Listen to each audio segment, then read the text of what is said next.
Hey everybody, this is a quick video in case you have a Panasonic TV with the model number TC-55 or 65 GZ1000 and you need to do a hard reset to the factory default settings on it.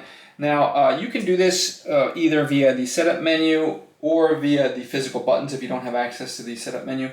I'll go over both in a second, but first of all, you might want to do this for one of two reasons. The first one is troubleshooting. If you're having any issues with this TV not working or not responding, or if it's frozen, stuff like that, a hard reset can fix a lot of these issues. Now the other reason is you might just want to, for whatever reason, wipe everything off this TV and get it back to the way it was when it came out of the box. We can do this. This will work for both.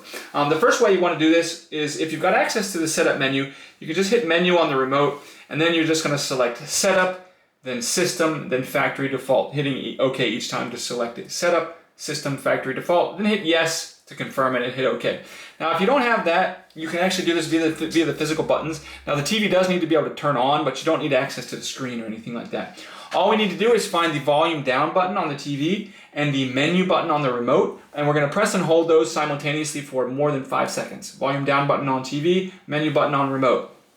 After at least 5 seconds, it should go into a self-check mode. You'll see, let it do its little thing, and then you can just turn it off and turn it back on, and when it turns back on, it will turn back on in its factory default state.